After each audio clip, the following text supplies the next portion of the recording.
Saudaraku, mari kita berdoa sebelum kita menerima firman Tuhan pagi hari ini.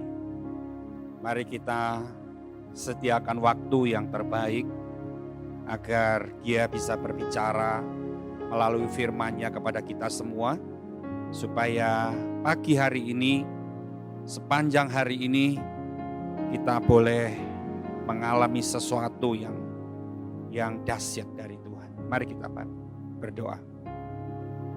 Kami telah melewati masa pandemi selama kurang lebih 8 bulan, Tuhan.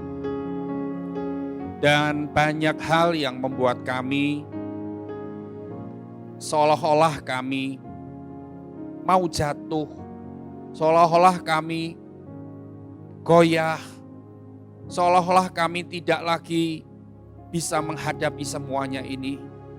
Tapi kami tetap yakin dan percaya saat kami lemah, di situ kekuatan-Mu nyata bagi kami.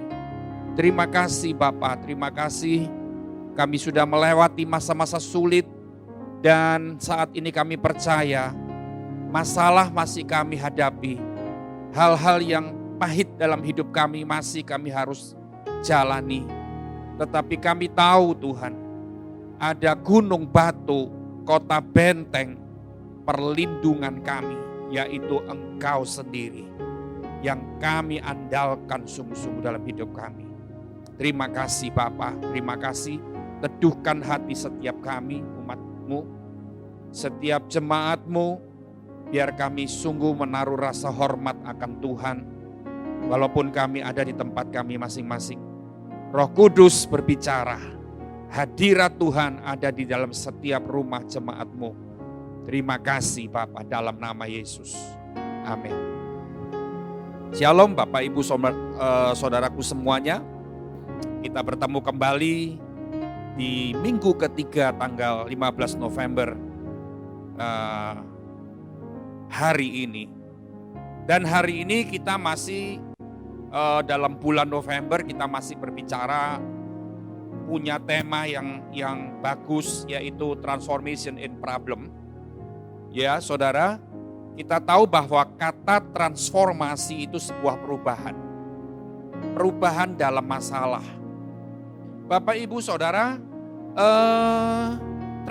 transformasi yang pertama kita kadang-kadang lupa.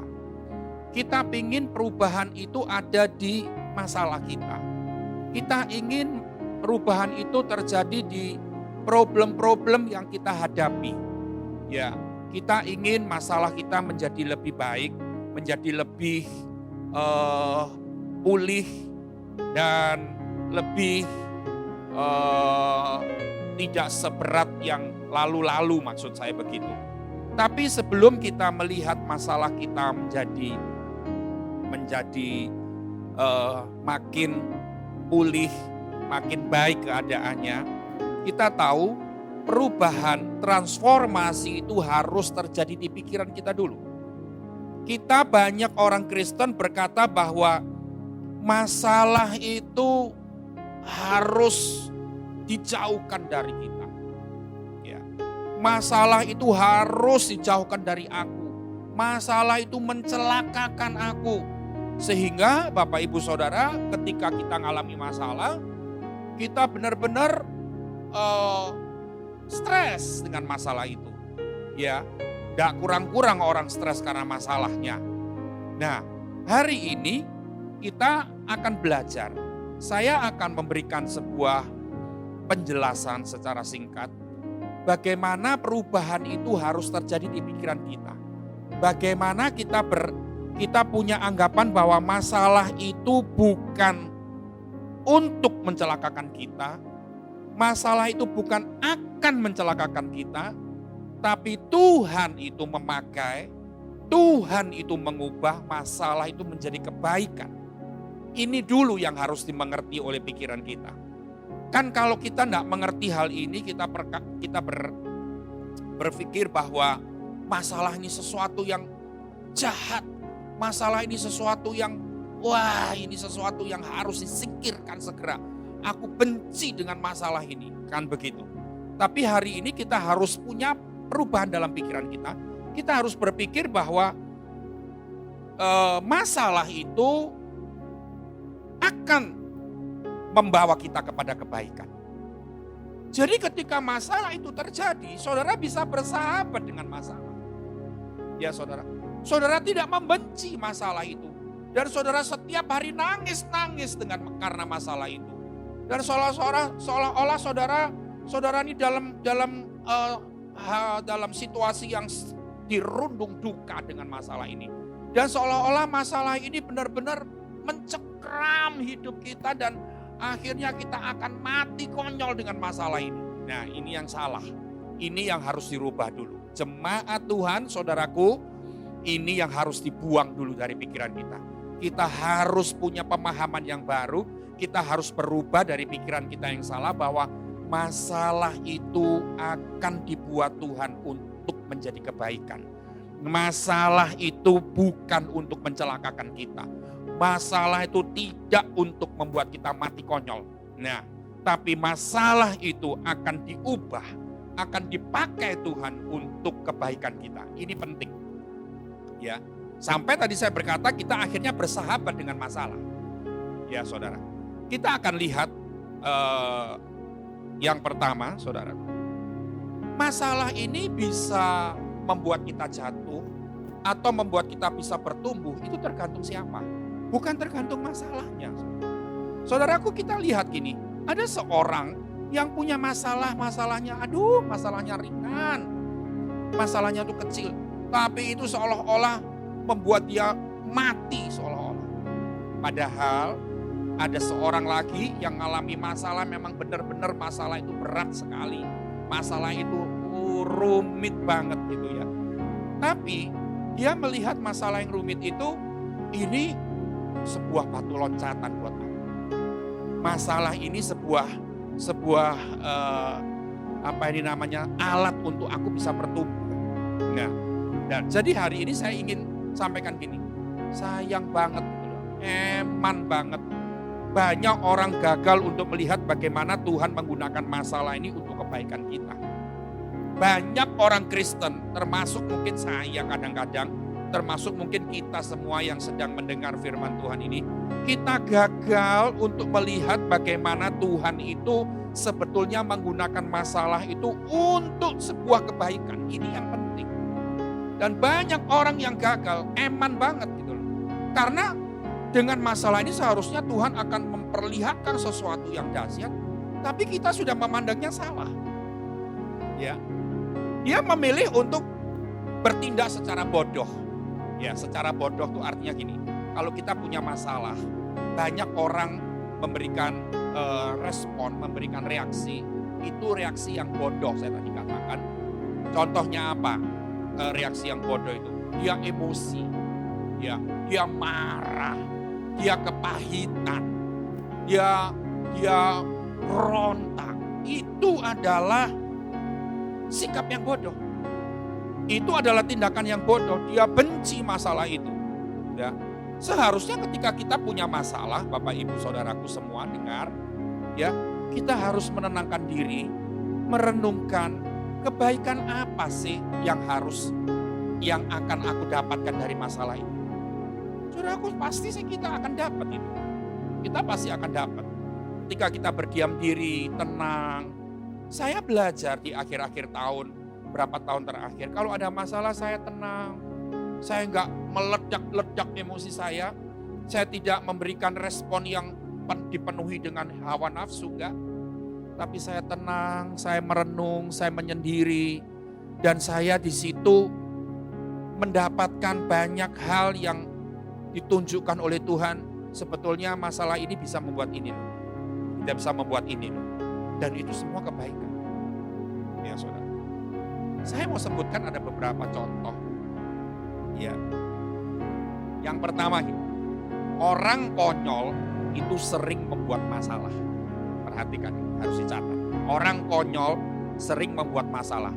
Karena gini kan saudaraku, masalah yang kita hadapi itu ternyata banyak sekali akibat dari kita sendiri yang membuat masalah. Saya tadi katakan,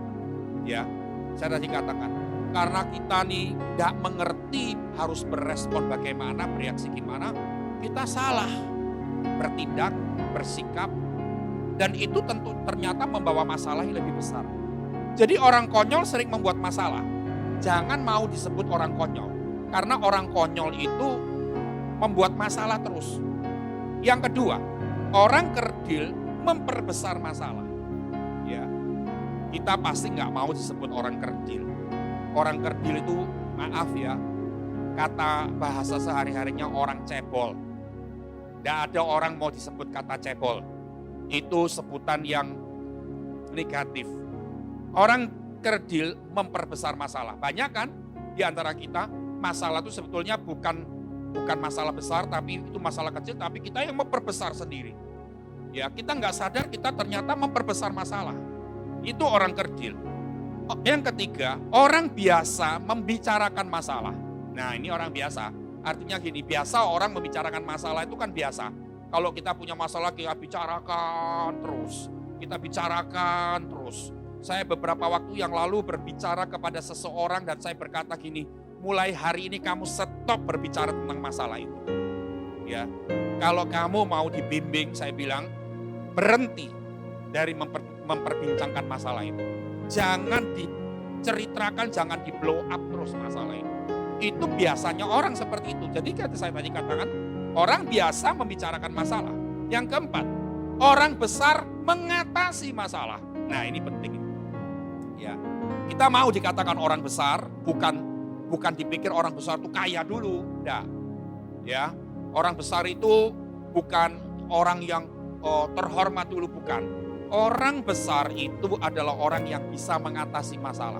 Ternyata semua masalah itu bisa diatasi dengan pengertian yang benar, dengan ketenangan, dengan reaksi yang bagus. Ya.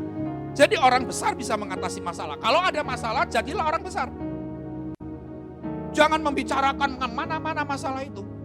Itu salah. Itu orang biasa.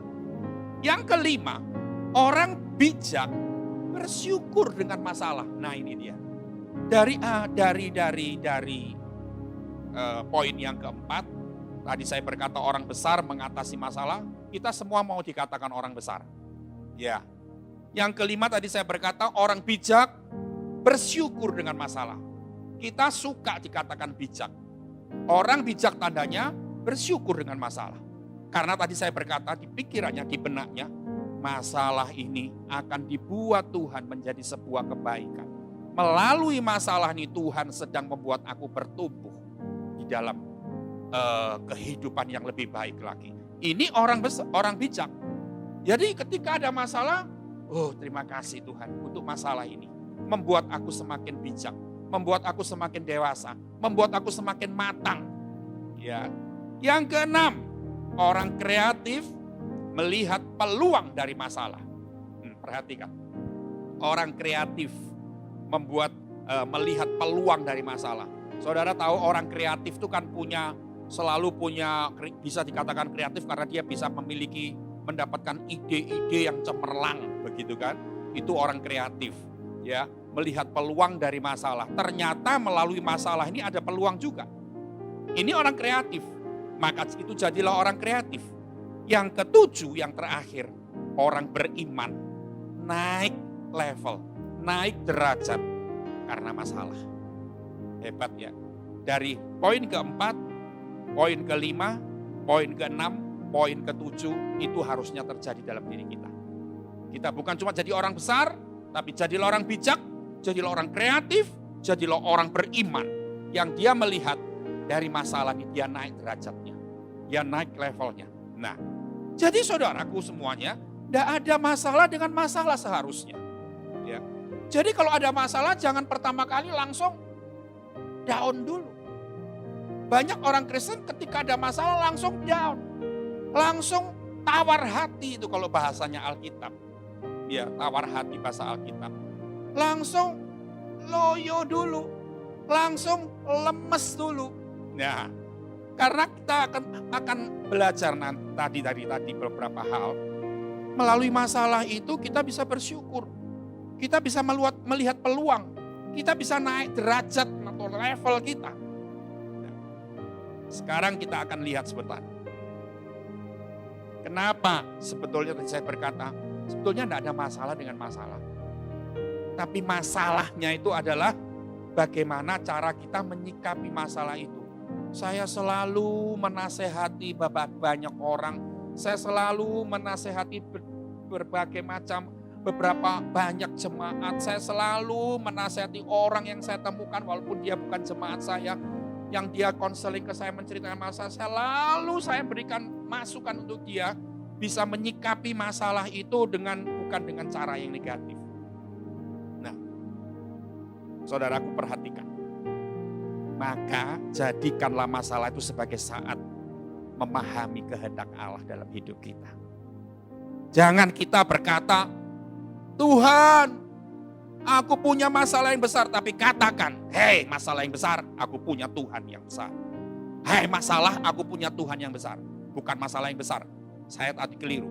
Tapi saya harus berkata gini, kalau ada masalah, hei masalah, aku menghadapi engkau. Aku punya Tuhan yang besar. Aku punya Allah yang besar.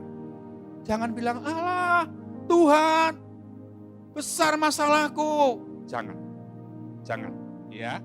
Hari ini kita akan belajar. Ternyata Tuhan tuh pakai masalah untuk apa? Ya. Ada beberapa hal yang kita akan belajar. Dari 5 poin yang kita akan belajar. Ya. Tuhan itu ternyata pakai masalah untuk apa? Pertama, untuk mengarahkan kita. Bapak, Ibu, Saudaraku dengar. Masalah itu kalau terjadi itu seperti api yang dibakar di bawah pantat kita. Ya, kalau misalkan kita ini duduk di bawah itu ada api yang menyala, bagaimana kita bisa tenang duduknya? Pasti kita akan bergerak dan kita akan menuju kepada tempat yang lebih aman buat kita. Masalah itu seperti api yang sedang mau membakar kita di bawah pantat kita. Ya, di bawah pantat kita. Dan nomor 1, Tuhan pakai masalah itu untuk mengarahkan kita. Mengarahkan kita apa? Mengarahkan kita pergi ke tempat yang lebih baik. Untuk berubah. Ini perhatikan. Jadi ketika ada masalah terjadi kita tidak mungkin akan diam. Dan kita akan tenang di situ, tidak mungkin kan? Pasti kita akan, aduh gimana ini? Dan itu merupakan alatnya Tuhan untuk mengarahkan kita menjadi seorang yang berubah. Menjadi seorang yang lebih baik. Ya. Nah, yang kedua, masalah itu dipakai Tuhan untuk menguji kita. Menguji. Bapak, Ibu, Saudaraku kan tahu ada teh celup. Ya, teh celup itu kalau dimasukkan, dicelup ke air panas, kita akan melihat tehnya itu keluar. Kita akan melihat benar-benar itu teh. Karena kadang-kadang yang dicelup itu belum tentu teh. Jadi maksudnya gini, melalui air panas itu ibaratnya masalah. Kita itu diuji. Tuhan itu melihat keaslian kita. Tuhan itu melihat kesejatian kita. Sebenarnya yang namanya James Ong ini orangnya gimana sih? Dan dia pakai selalu melalui masalah. Ya. Bagaimana sih aslinya orang ini? Tuhan mau menguji. Karena kalau tidak ada masalah, semua orang bisa berpura-pura. Semua orang bisa munafik. Tapi kalau ada masalah, dengan masalah Tuhan tuh melihat, menguji sebenarnya kita ini bagaimana. Iman kita ini bagaimana. Percayamu sama Tuhan tuh gimana. Kesetiaanmu sama Tuhan tuh gimana. Itu diuji semua melalui masalah itu. Nah, Bapak, Ibu, Saudaraku, di dalam Yakobus 1 ayat 2 dan 3 saya akan baca. Yakobus 1 ayat 2 dan 3. Yakobus 1 ayat 2. Saudara-saudaraku, anggaplah sebagai suatu kebahagiaan apabila kamu jatuh ke dalam berbagai-bagai pencobaan. 3. Sebab kamu tahu bahwa ujian terhadap imanmu itu menghasilkan ketekunan. Jadi artinya begini, kita itu melalui masalah Tuhan mau supaya kita ini diuji. Ternyata ketika terjadi masalah, yang timbul itu ketekunan. Yang timbul itu kesetiaan. Yang timbul itu iman yang kokoh. Nah, Tuhan mau lihat itu semua diuji. Yang ketiga, melalui masalah Tuhan itu mengkoreksi kita. Kata koreksi ini artinya gini.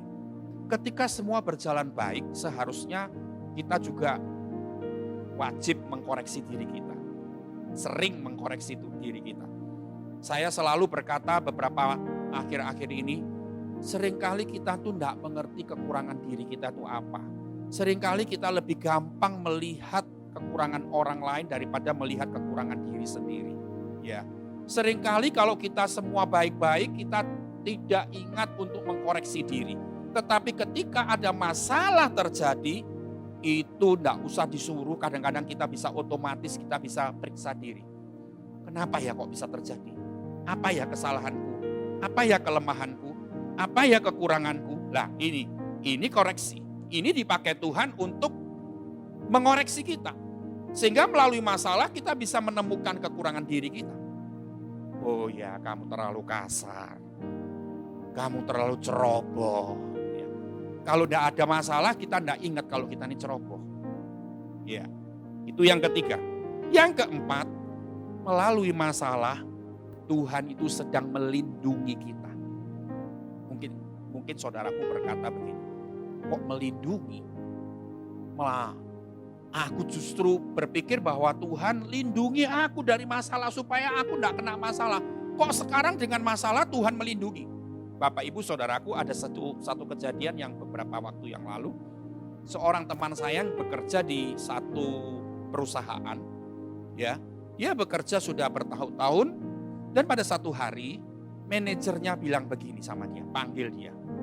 Dia berpikir gini, dipanggil oleh manajernya, oh mungkin mau dikasih naik jabatan, atau naik gaji, atau naik posisi.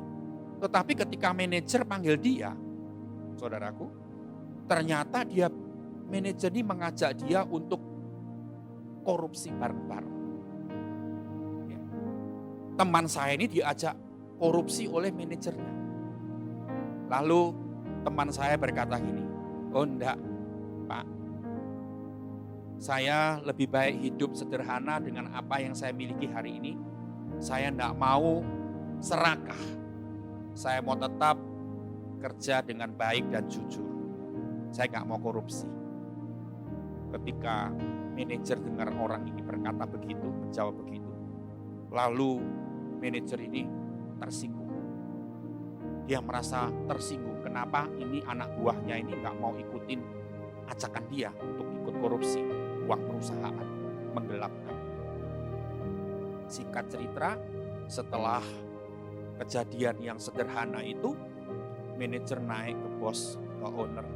Dia bilang, Pak, anak buah saya yang bernama ini akan saya pecat. Karena dia ini melakukan hal-hal yang sudah saya tegur berkali-kali, tapi dia lakukan kesalahan-kesalahan yang fatal dan itu akan merugikan perusahaan. Bos itu gak lihat apa-apa, dia cuma percaya dengan kata-kata manajer. Akhirnya teman saya ini dipecat. Dipecat dengan alasan ini, itu ada alasan. Ya. Tapi dia tenang. Di masa-masa seperti ini dia dipecat, itu sesuatu yang memukul banget. Dia nggak bisa menafkahi anaknya, istrinya. Biasanya gaji setiap bulan itu sudah ada. Dia hari itu dapat berita bahwa dia dipecat. Dia pikir bulan depan anakku akan makan apa. Dia resign dengan sebuah tekanan. Nggak lama, saudaraku. Nggak lama. 1 bulan kemudian dia mendengar dari teman-teman di perusahaan yang dulu dia bekerja, manajer ini ketangkep. Manajer ini ternyata karena sesuatu hal kebuka semuanya.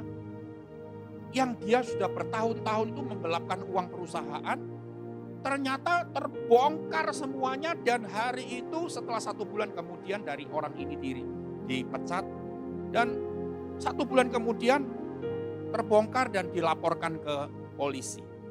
Singkat cerita, dia masuk penjara, manajer ini. Dia dapat hukuman yang berat, nama baiknya habis, ya, dan namanya tersiar di mana-mana dengan tuduhan yang dia sudah lakukan memang bukan tuduhan palsu.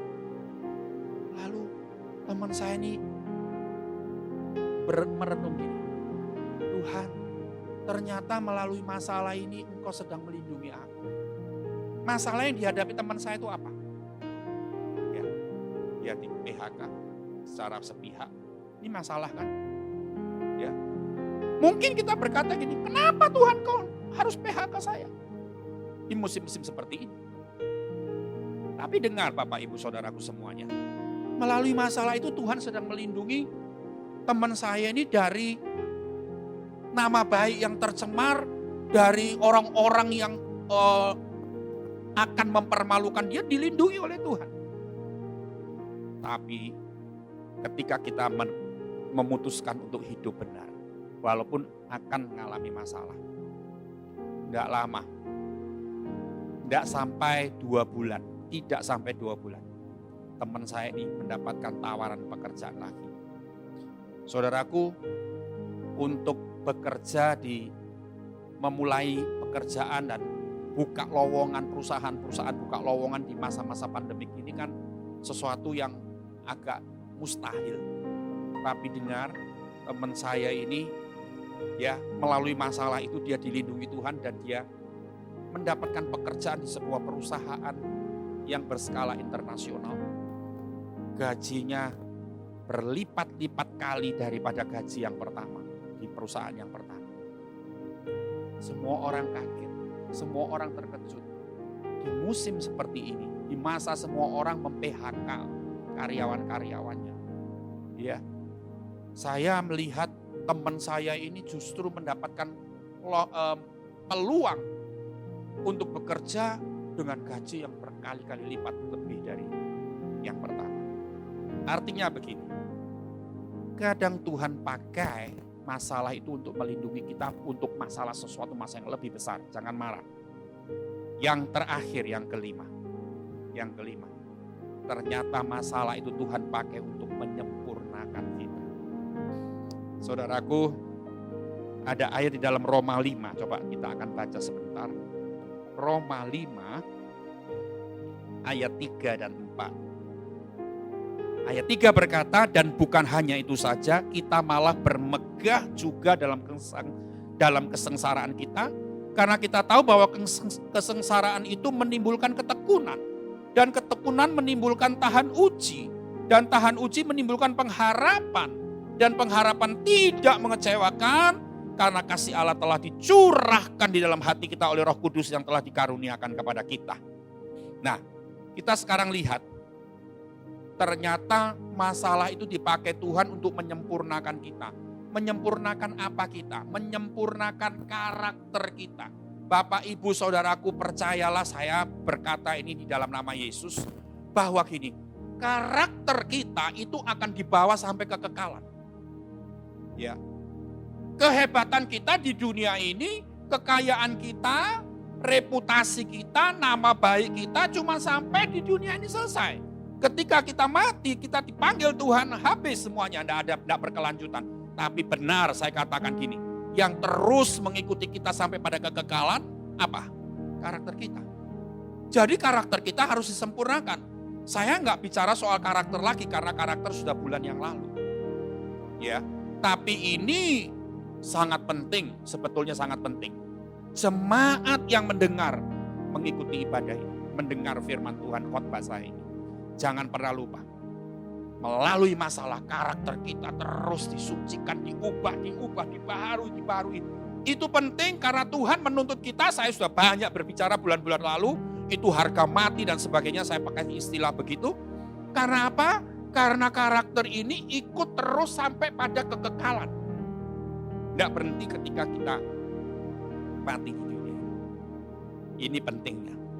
Sebab itu, Dia menyempurnakan kita melalui masalah demi masalah yang terjadi. Yang pertama, masalah itu dibuat Tuhan untuk mengarahkan kita untuk kita berubah. Yang kedua, masalah dipakai Tuhan untuk menguji. Tuhan mau lihat sejatinya kita ini bagaimana. Yang ketiga, Tuhan mau koreksi melalui masalah ini, supaya kita mendapatkan kekurangan diri kita. Yang keempat, Tuhan sedang melindungi kita melalui masalah. Melindungi dari masalah yang lebih besar. Tapi yang masalah yang pertama kita harus hadapi, itu nanti Tuhan akan buka jalan. Tuhan akan menolong dan Tuhan akan mengangkat kita. Yang kelima, yang terakhir, melalui masalah Tuhan pakai untuk menyempurnakan karakter kita. Karena karakter itu akan terus mengikuti kita sampai pada kegagalan. Sebab itu Bapak Ibu Saudaraku, jangan marah dengan masalah yang terjadi. Mari kita belajar bersahabat dengan masalah. Ya, sekali lagi, orang konyol sering membuat masalah. Orang kerdir memperbesar masalah. Orang biasa membicarakan masalah. Orang besar mengatasi masalah. Orang bijak bersyukur dengan masalah. Orang kreatif melihat peluang dari masalah. Orang beriman naik level, naik derajat karena masalah. Ya, supaya saya berharap supaya melalui 1 bulan ini kita belajar tentang bagaimana terjadi perubahan dalam masalah yang kita hadapi ini sungguh-sungguh membuat kita berubah benar-benar dan kita akhirnya bisa bersahabat dengan masalah. Mari jemaat Tuhan kita datang kepada Tuhan, kita berdoa, kita minta supaya Tuhan yang menerangi pikiran kita. Karena begini, jemaat Tuhan, ya, untuk seseorang berubah melalui di pikiran ini sesuatu yang tidak mudah. Bayangkan begini, biasa orang kalau menerima asisten rumah tangga atau pembantu yang umumnya dikatakan, ya ini milih yang masih muda.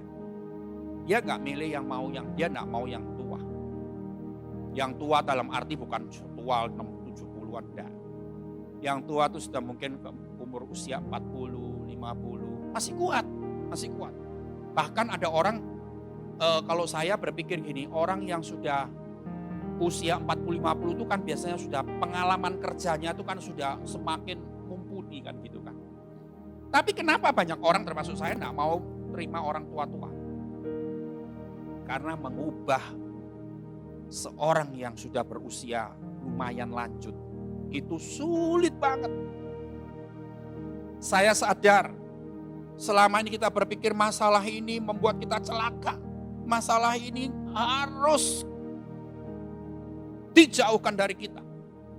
Karena masalah ini membuat aku mati konyol. Ini sudah terbangun dari kita kecil. Dan untuk dalam 1 hari, 1 jam, 1 minggu, kita berpikir, wah masalah itu baik ya. Karena itu untuk melindungi kita. Aku harus bersabar. Ini tidak mudah. Tapi saya ingin dorong jemaat Tuhan semuanya untuk begini. Minta pertolongan Roh Kudus. Untuk membuka pikiran kita. Untuk mengubah benak kita. Jadi keyakinan yang salah, prinsip yang salah tentang masalah itu diubah. Kekuatan kita nggak bisa. Ya hanya bisa dengan kekuatan Roh Kudus tentunya. Mari kita datang kepada Tuhan. Kita datang kepada Tuhan. Haleluya Tuhan. Aku tahu tidak ada hal yang harus kami sesali dengan masalah yang sedang terjadi. Tidak ada hal yang akan menghancurkan kami dalam masalah yang terjadi Tuhan. Kami sekarang berdoa supaya Roh Kudus memampukan kami untuk mengubah pikiran, mengubah benak kami, mengubah keyakinan kami yang salah bahwa masalah itu sungguh tidak baik untuk kami.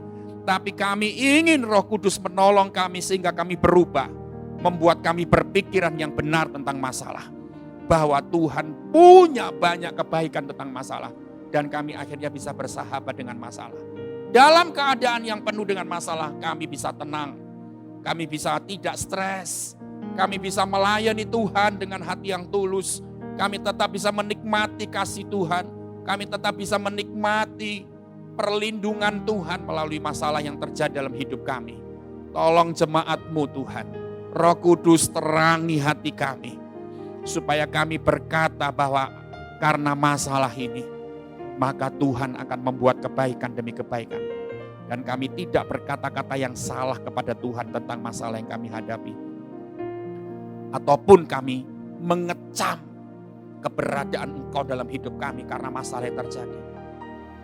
Ataupun kami lebih ekstrim lagi, kami tuding Engkau sebagai Allah, sebagai Bapa yang tidak benar, tidak adil karena masalah yang terjadi. Itu dijauhkan dari hati kami Tuhan. Itu ditolak dari hidup kami Tuhan. Kami tidak lagi mau melakukan seperti itu. Tapi di dalam keadaan yang sangat gelap di dalam hidup kami tetap berkata Engkau Bapa yang baik. Engkau Bapa yang penuh kasih. Engkau Bapa yang menolong kami. Engkau Bapa yang melindungi kami. Bapa yang mengarahkan kami. Bahkan Engkau Bapa yang menyempurnakan kami melalui masalah. Terima kasih Bapa. Terima kasih. Perhatikan umat-Mu Tuhan. Yang saat ini sedang alami kekecewaan melalui karena mengalami masalah demi masalah. Tapi aku minta Tuhan tangan-Mu yang Engkau angkat mereka kembali. Dan aku percaya kami semua tetap di dalam keadaan yang baik. Dan pasti akan menjadi lebih baik lagi. Di dalam nama Yesus kami bersyukur. Amin.